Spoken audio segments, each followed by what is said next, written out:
What's up, Planeswalkers? How you doing? How you doing? I'm back. Where have I been? Just hanging around. I've decided to grace you fine people with a beautiful deck today that aims to make friends, a concept I understand a lot of you struggle with, so don't worry. Allow me to show you Miss Bumbleflower, a bant bunny, 1/5, that says whenever you cast a spell, target opponent draws a card, put a +1/+1 counter on target creature, it gains flying until end of turn. If this is the second time this ability is resolved this turn, you draw 2 cards. So normally, a card like this is pretty bad, as you're not only giving your opponents cards, but you're giving evasion and buffs to their creatures, all for the price of 2 cards, which again, you already would have given them 2 cards at this point, so you're really losing value with a card like this. But we're not normal. You see, here on the Mana Moot channel, we esteem ourselves as connoisseurs of the finer things. We understand that when it comes to Magic, there are many avenues that some may consider unnatural. So yep, we're going old-fashioned group hug. Now, some of you unenlightened individuals out there might hate those words, group hug. Usually group hug king makes players and the games feel less than stellar. Let me tell you 2 things. First, cry about it. And second, when we make a group hug deck, we make sure that not only are we providing players with lots of value, but everyone suffers until we've had our fill. So can this deck win? Sure, but that's not the point. The deck aims to give everyone a Hellcat and then blindfold the drivers and watch from the bleachers. Also, this deck is pretty budget friendly as of the recording of this video. Now let's talk about the cards. Now, the first thing I want to cover is the actual group hug part of our deck, which is going to be the bulk of it. These cards are in our deck to help players in a number of ways, hopefully buying us some time since we're helping everyone out. So first up, we have Veteran Explorer, a nice blocker that everyone can ramp when it dies. Academy Lore Master is an early way to start getting extra cards into people's hands, and if they take the extra card, then it will slow them down since it adds a 2-mana tax on cards that they play during their turn. Flump is a nice chump blocker that can generate more cards. Kami of the Crescent Moon is a classic group hug card. It gives our opponents and us more cards. The Meddler is not only a flavor win with our commander, but more card draw for the table. Glunch, the Bestower, gives us a little bit of choice for who gets the benefits, and we can use that for some good politics. Rot Reaver Druid is a good source of ramp because nobody ever says no to extra lands. Savala Explorer Returned ramps us while handing out extra cards. Socrates Athenian Teacher is a really nice political card that we can use to save players if need be. Yes Man Personal Securitron is a great way to get cards flowing while gumming up the board with chump blockers. The second Doctor does 2 things we like. Make sure that everyone can hang on to the cards that we give them, and second, it gives us a potential way to protect ourselves.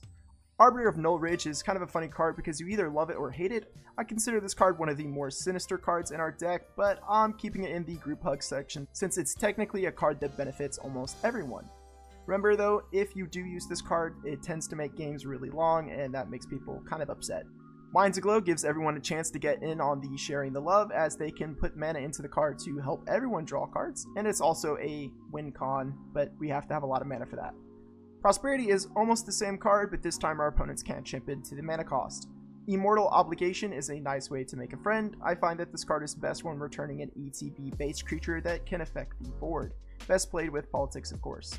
Vision Schemes is a nice way to get a few extra cards into everyone's hands. Plea for Power is a pretty interesting card, since you can sometimes get an extra turn if you promise to play something like Kami on your next turn.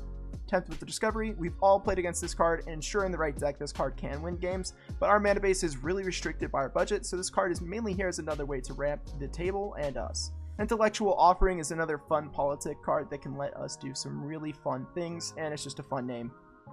Helm of Awakening is the artifact player's wet dream, and most people will love you for playing this card. Howling Mine is another classic group hug card that just draws cards. Spectral Searchlight is a mana rock, but it's a nice mana rock because we can give other people mana to help the other players. Temple Bell is similar to Howling Mine, but this time we decide when the people get the extra card. Victory Chimes is like Spectral Searchlight, only we can give everyone some mana, although it is colorless. Girapur Ori is here to help players get extra lands out of their hands since they'll be drawing lots of cards. However, that second part of the card will rarely ever come into effect. Tenuous Truce is a way to make a friend and get the scary player to think twice about killing you. Dictate of Crufex does have flash, but listen here. It's against the spirit of our deck to play this card at flash speed because we want to make sure that all the players get cards. Heartbeat of Spring to ramp the whole table by a lot. Rites of Flourishing does everything we want, extra cards, and gives people extra land drops.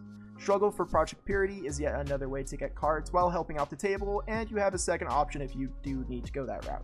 Upwelling can lead to some crazy stuff, but unlike the mana doublers, this card is a little slower to accelerate the table. Speaking of mana doublers, we also have Dictate of Karametra to throw even more gasoline into the fire.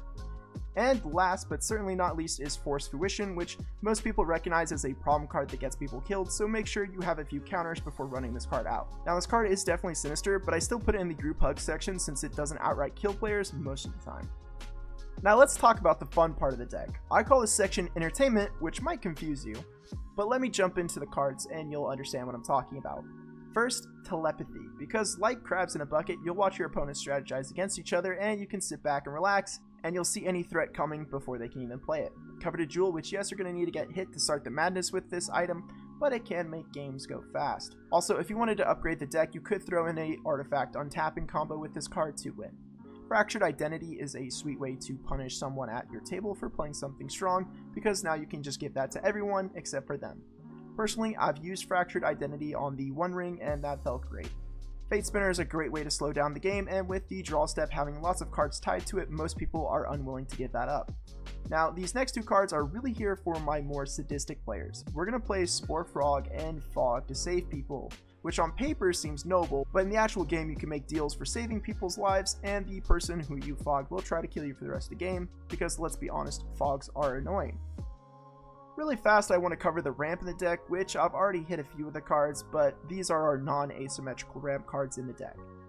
Rampant Growth, since we're a budget mana base and playing lots of basics. Cultivate and Kadama's Reach for the exact same reason, and the mana rocks we have are Soul Ring, Arcane Signet, and Thought Vessel because of the amount of cards we plan to draw.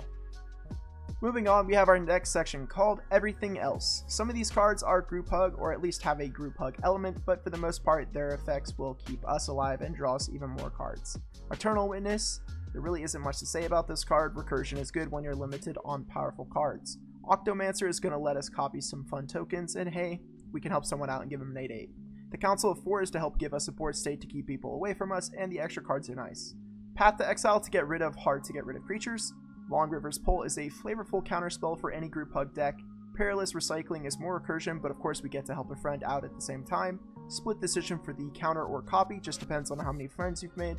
Wear Down to get rid of any problem artifacts or enchantments while keeping the theme going. Cut a Deal is a group hug card, we just get more cards out of the deal.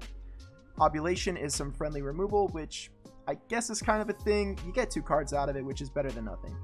Tent with Bunnies to give everyone a friend, but again, we get more out of the deal. Supreme Verdict because you can't be too careful, and at least this next board wipe, Starfall Invocation, lets the opponent have a card. Purge Protection can be a pretty back-breaking card if you want to king make someone, but remember, everyone else will hate you for it. This card is really powerful since we can make a deal with the person who gets the extra turn, and honestly, that's the main draw of this card for me. I view it as a 6 mana, give someone an extra turn at instant speed, which, yeah, sounds pretty good. Our last card is Folio of Fancies, which, sure, everyone doesn't have to worry about a hand size anymore, and they even get cards out of the deal, but your opponents won't be fooled. This card can and will kill people with this kind of deck, so don't play it until you're kind of ready to win the game. On to the mana base. You really can't go wrong with a good amount of basics and dual lands, but if you want the exact mana base I use, feel free to check the deck list in the description of this video. My recommended land for this deck is Gaia Reach Sanitarium, since it's cheaper and it keeps the theme going. There is no combo today, but if you wanted to add one, then it's as simple as adding a Dramatic Reversal and Isochron Scepter. I've covered this combo many times in my other videos. Just use Minds Aglow once you have infinite mana, and you should be able to win the game. That's going to be all for today, and I'd like to thank you for making it this far in the video. You can tell me about how I did, or tell me about your favorite animal in the comments below. More videos to follow in the future, and I'll see you in the next video. Peace.